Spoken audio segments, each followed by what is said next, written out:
Hi hello. അങ്ങനെ ആദർശിന് ഒരു ദിവസം രാത്രിയിൽ പെട്ടെന്ന് സുഖമില്ലാതാവുന്നുണ്ട്. അങ്ങനെ പെട്ടെന്ന് നയന ഇൻഹേലറൊക്കെ കൊടുക്കുന്നുണ്ടെങ്കിലും ശരിയാവുന്നില്ല. അപ്പോൾ രണ്ടുപേരും ഒരുമിച്ചാണല്ലോ കിടക്കുന്നൊക്കെ. അങ്ങനെ നയനയാണെങ്കിൽ വല്ലാണ്ട് വിഷമിക്കുന്നുണ്ട്. എന്നിട്ട് ആദർശിനെ പിടിച്ചുകൊണ്ട് വെളിയിലോട്ട് ഇറങ്ങുകയാണ്. എന്നിട്ട് അവിടെ നിന്നുള്ള അലറി വിളിക്കുന്നുണ്ട്, മുത്തശ്ശ മുത്തശ്ശി അമ്മയെന്നൊക്കെ പറഞ്ഞ് വിളിക്കുന്നുണ്ട് കേട്ടോ. അങ്ങനെ ഇവർ താഴേക്ക് ചെല്ലുകയാണ്. താഴേക്ക് ചെന്നിട്ടും ആരും ഉണർന്നു വരുന്നില്ല. നയനെ വീണ്ടും വിളിച്ചു പോകുന്നുണ്ട്, വല്യമ്മ അമ്മയെ മുത്തശ്ശി എന്നൊക്കെ പറഞ്ഞ് വിളിക്കുന്നുണ്ടെങ്കിലും ആരും തന്നെ എഴുന്നേറ്റ് വരുന്നില്ല. പെട്ടെന്ന് ആനി അങ്ങോട്ടേക്ക് വരുന്നുണ്ട്. അങ്ങനെ ആനി വന്നിട്ട് ചോദിക്കുകയാണ്, എന്താ ഏട്ടത്തി, എന്താ പറ്റിയെന്ന് ചോദിക്കുമ്പോൾ, എടാ ആദർശിൻ്റെ സുഖമില്ല, അത് കണ്ടില്ലേ, ശ്വാസം മുട്ടുന്ന പോലെയൊക്കെ തോന്നുന്നുണ്ട്, ഇൻഹേലർ കൊടുത്തിട്ട് ശരിയാവുന്നില്ല, ആരും വിളിച്ചിട്ട് ആരും ഉണരുന്നില്ല, നീ പെട്ടെന്ന് വണ്ടി എടുത്തേന്ന് പറയുന്നുണ്ട്. ആ ശരി എടുത്തെന്ന് പറഞ്ഞിട്ട് ആദർശിനെ ഇനി പിടിച്ചുകൊണ്ട് പോകുന്നുണ്ട്. അങ്ങനെ പിടിച്ചുകൊണ്ട് ഡോറ് തുറന്നിട്ട് പെട്ടെന്ന് ഇവർ ഇറങ്ങിയിട്ട് വണ്ടി എടുത്ത് പോവാണ്. അപ്പോൾ വണ്ടി ഇങ്ങനെ സൗണ്ട് കേൾക്കുമ്പോഴേക്കും അവിടെ അത്യാവശ്യം എല്ലാവരും എഴുന്നേൽക്കുന്നുണ്ട്. എല്ലാവരും ഹാളിലേക്ക് വന്നിട്ട് എന്താ പ്രശ്നം, ഡോറ് തുറന്ന് കിടപ്പുണ്ടല്ലോ, ആരെ വണ്ടി എടുത്തുകൊണ്ട് പോയെന്ന് ഇങ്ങനെ പരസ്പരം ചോദിക്കുകയാണ്. അപ്പോഴേക്കും മുത്തശ്ശൻ പറയുന്നുണ്ട്, 2-3 പ്രാവശ്യം നയന മുത്തശ്ശാന്ന് വിളിച്ചതുപോലെ തോന്നി, പക്ഷേ പിന്നീട് ഞാൻ ശ്രദ്ധിച്ചപ്പോൾ ഒരു സൗണ്ടും കേട്ടില്ല. അപ്പം ഞാൻ ഓർത്ത് എനിക്ക് തോന്നിയായിരിക്കും എന്നാണ് കരുതിയത്. ആദർശൻ നയനെന്ന് വിളിച്ചു നോക്കിയെന്ന് പറയുന്നുണ്ട്. അപ്പോഴേക്കും അവിടെ നിന്ന് ദേവയാനി ആദർശ നയനെന്ന് വിളിക്കുകയാണ്. അപ്പോഴേക്കും ചെറിയമ്മ പറയാണ്, ഞാനൊന്ന് പോയി നോക്കിയിട്ട് വരാമെന്ന് പറഞ്ഞിട്ട് അവരുടെ മുറിയിലേക്ക് പോകുമ്പോൾ ആദർശ നയനോട് ഉണ്ടായിരുന്നില്ല. അങ്ങനെ താഴേക്ക് വന്നിട്ട് പറയണം, ആദർശ നയനോട് ഇല്ലയെന്ന് പറയുമ്പം ദേവയാനി പറയുന്നുണ്ട്, ഇവക്കിതിപ്പോൾ സ്ഥിരം പരിപാടിയാണ്, രാത്രി ആകുമ്പോഴേക്കും ഈ കറങ്ങാൻ പോക്ക്, ഇവളിന്ന് ഇങ്ങോട്ട് വരട്ടെ, എൻ്റെ മോനെ കൊണ്ട് ഇനി ഇങ്ങനെ പോകാനാണ് അവളുടെ ഉദ്ദേശമെങ്കിൽ ഞാൻ പാഠം പഠിപ്പിച്ച് കൊടുക്കുന്നുണ്ടെന്ന് പറയുന്നുണ്ട്. മുത്തശ്ശൻ പറയാണ്, ഇവിടുന്ന് 2-3 പ്രാവശ്യം നയനെ വിളിച്ചു എന്ന് ഞാൻ പറഞ്ഞില്ലേ, അങ്ങനെയാണെങ്കിൽ അവൾക്ക് വിളിക്കാതെ പോയാൽ പോരെ, ഇതെന്തോ പറ്റിയത്, തന്നെ ആദർശിനെ സുഖമില്ലാതെ ആയോ എന്ന് ചോദിക്കുമ്പോൾ, അയ്യോ എൻ്റെ മോനെ സുഖമില്ലാതായോ എന്നൊക്കെ പറഞ്ഞ് ഇങ്ങനെ ദേവയാനി കരയുന്നുണ്ട്. അങ്ങനെ അനി എവിടെ, ബാക്കി എല്ലാവരും ഹാളിൽ നിൽക്കുമ്പോഴത്തേന് ചെറിയമ്മ ചോദിക്കണം, അനിയെ കണ്ടില്ലല്ലോ എന്ന് പറയുന്നുണ്ട്. അങ്ങനെ അനിയുടെ മുറിയിലേക്ക് പോയി നോക്കുമ്പോൾ അനിയേയും കാണുന്നില്ല. പെട്ടെന്ന് തന്നെ ഫോണിൽ നയനെ വിളിക്കുന്നുണ്ടെങ്കിലും ആ നയനയുടെയും ആദർശിൻ്റെയും ഫോൺ അവിടെ തന്നെ ആയിരിക്കും. അങ്ങനെ അനിയെ അവർ വിളിക്കുന്നുണ്ട്. അപ്പോൾ അനിയുടെ ഫോണും അവിടെ തന്നെയാണ് കേട്ടോ. അപ്പോൾ ഈ ഒരു വെപ്രാളം കാരണം ആരും പെട്ടെന്ന് ഫോണൊന്നും എടുക്കാതെയാണ് പോയിരിക്കുന്നത്.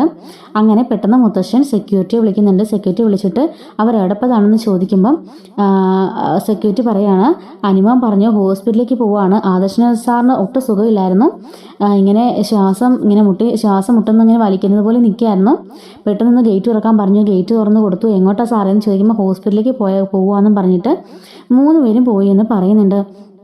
അപ്പോഴേക്കും മുത്തശ്ശൻ പറയണ, കണ്ടില്ലേ, കാര്യം അറിയാൻ നീ അവളെ കുറേ കുറ്റം പറഞ്ഞില്ലേ, നിന്റെ മോനെ കൊണ്ട് അവളെ ആശുപത്രിയിലേക്ക് പോയിരിക്കുന്നതെന്ന് പറയാണ്. ഒരു 5 മിനിറ്റ് നിന്ന് അവൾക്ക് വിളിച്ചാൽ എന്താ ഇത്ര കുഴപ്പം, അവൾക്ക് തന്നെ കൊണ്ടുപോകാൻ വേണ്ടിയിട്ടാ എന്നൊക്കെ പറയുന്നുണ്ട്. ഈ സമയത്ത് ഇങ്ങനെയൊക്കെ പറയാവോ ദേവിയെന്ന് ചോദിച്ച് മുത്തശ്ശൻ ദേഷ്യപ്പെടുകയാണ്. അങ്ങനെ അച്ഛാ പെട്ടെന്ന് നമുക്ക് പോകാം, ജയേട്ടാ പെട്ടെന്ന് വണ്ടി എടുക്കുമെന്ന് പറയുന്നുണ്ട്. അങ്ങനെ ഇവർ ആദർശിനെ സ്ഥിരമായിട്ട് കൊണ്ടുപോകാറുള്ള ഹോസ്പിറ്റലിലേക്ക് തന്നെയാണ് ഇവർ പോകുന്നത് കേട്ടോ. അങ്ങനെ അങ്ങോട്ടേക്ക് ചെല്ലുമ്പോഴത്തേക്കിനും ഡോക്ടർ ട്രീറ്റ്മെൻറ്റ് സ്റ്റാർട്ട് ചെയ്യാണ്. ചോദിക്കുന്നുണ്ട്, എന്താ ഈ സംഭവിച്ചത്, മഴയത്തിറങ്ങിയോ അതോ വല്ല ഐസ്ക്രീമും കഴിച്ചോ എന്ന് ചോദിക്കുകയാണ്. തണുത്തോ എല്ലാം കഴിച്ചോ എന്ന് ചോദിക്കുമ്പോൾ ആദർശം ഇങ്ങനെ മിണ്ടാ നിൽക്കണം. നയനെ പറയണ, ഇല്ല, സന്ധ്യ ആയപ്പോഴേക്കും വീട്ടിലെത്തിയതാ, അതിനുശേഷം അങ്ങനെ തണുത്ത ഒന്നും തന്നെ കഴിച്ചിട്ടില്ല, ലാപ്ടോപ്പിൽ വർക്ക് ചെയ്തുകൊണ്ടിരിക്കുകയായിരുന്നു, എന്നിട്ട് പെട്ടെന്ന് ഉറങ്ങുകയും ചെയ്തു, ഇൻഹേലറൊക്കെ കൊടുത്തെങ്കിലും ഒരു മാറ്റം ഉണ്ടായില്ല എന്ന് പറയുന്നുണ്ട്. അങ്ങനെ ഡോക്ടർ കുറേ ടെസ്റ്റൊക്കെ ചെയ്യുന്നുണ്ട്. ആദർശനപ്പോൾ ബോധമൊന്നുമില്ല, ഇങ്ങനെ ഓക്സിജനൊക്കെ കൊടുത്ത് അവിടെ കിടത്തിയിരിക്കുകയാണ്. അങ്ങനെ അനിയും നയനയും അടുത്ത് തന്നെയുണ്ട്.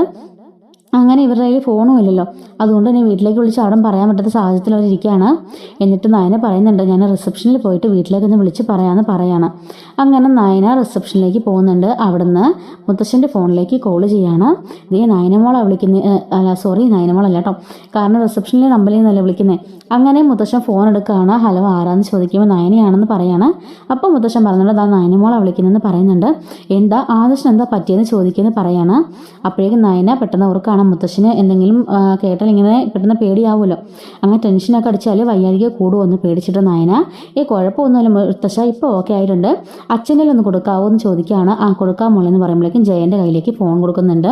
എന്നിട്ട് നയന പറയുന്നുണ്ട്, അച്ഛാ പെട്ടെന്ന് നിങ്ങൾ ഇങ്ങോട്ടേക്ക് വരണം, മുത്തശ്ശൻ അറിയണ്ട, മുത്തശ്ശനോട് ഞാൻ കുഴപ്പമൊന്നും ഇല്ല എന്നാണ് പറഞ്ഞേക്കുന്നത്, ആദർശേട്ടൻ ഇതുവരെ ബോധം വന്നിട്ടില്ല, അവിടുന്ന് തന്നെ ഭയങ്കരമായിട്ട് ശ്വാസം മുട്ടായിരുന്നു, ഇൻഹേലർ കൊടുത്തിട്ട് പോലും ശരിയായില്ല, ഇപ്പം ട്രിപ്പൊക്കെ ഇട്ടിരിക്കുകയാണ്, ഇഞ്ചക്റ്റൊക്കെ ചെയ്തിട്ടുണ്ട്, എന്തൊക്കെയോ ടെസ്റ്റ് ചെയ്യണമെന്ന് പറഞ്ഞ് ഡോക്ടർ സാമ്പിളൊക്കെ കൊണ്ടുപോയിട്ടുണ്ട്, അച്ഛൻ പെട്ടെന്ന് വരാമോ എന്ന് ചോദിക്കുകയാണ്.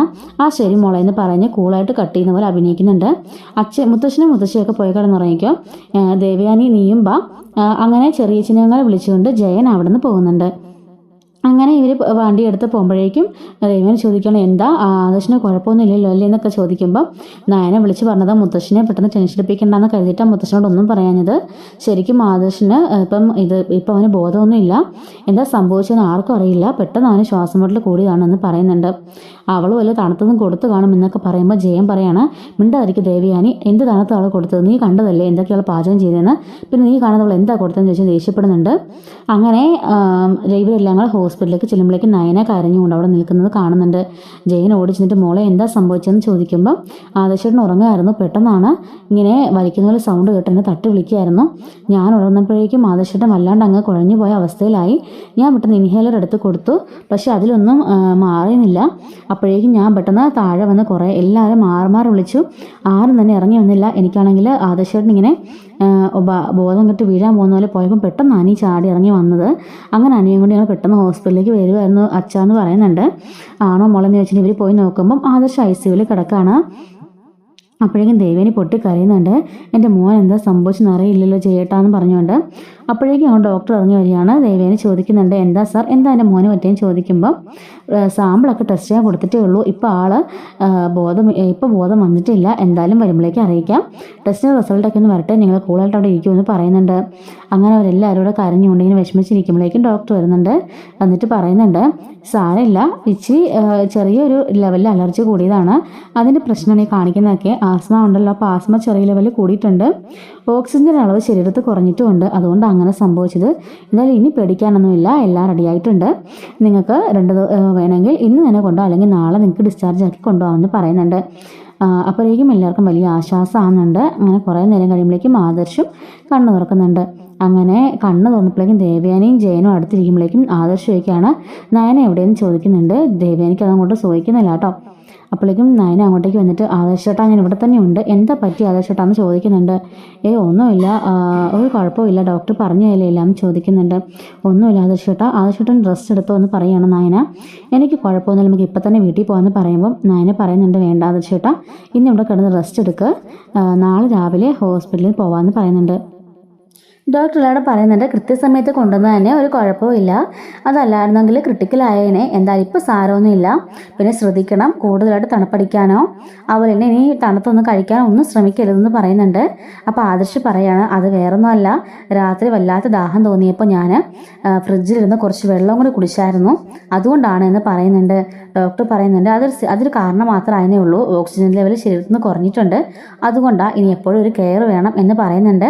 നയന പറയാണ് അത് ഞാൻ നോക്കിക്കോളാം ഡോക്ടർ, ഇനി അതുപോലെ ഞാൻ ശ്രദ്ധിച്ചോളാം എന്ന് പറയുന്നുണ്ട്. അങ്ങനെ അവർ ഹോസ്പിറ്റലിൽ നിന്ന് പോകുന്നതാണ് കേട്ടോ. അപ്പോഴേക്കും ദേവയാനി ഇങ്ങനെ ആദർശിനെ പിടിക്കാൻ വരുമ്പോഴേക്കും നയന ആദ്യം തന്നെ ആദർശിനെ കയറി പിടിക്കുന്നുണ്ട്. ആദർശേട്ടാന്ന് പറഞ്ഞ ആദർശിനെ കയ്യിൽ പിടിച്ചിട്ട് അകത്തേക്ക് കൊണ്ടുപോകുന്നുണ്ട്. അങ്ങനെ ദേവയാനി ഇങ്ങനെ ഭയങ്കര ജലസിയായിട്ട് നിൽക്കുകയാണ്. നയന തന്നെ ആദർശിനെയും കൂട്ടിക്കൊണ്ട് അകത്തേക്കൊക്കെ പോകുന്നുണ്ട് കേട്ടോ. അപ്പോൾ അതിൻ്റെ ബാക്കി സ്റ്റോറിയൊക്കെ നമുക്ക് വരുന്ന ദിവസങ്ങൾ അപ്ലോഡ് ചെയ്യാം. മിസ്സാവാതിരിക്കാൻ ചാനൽ സബ്സ്ക്രൈബ് സപ്പോർട്ട് ചെയ്യണേ. Thanks for watching.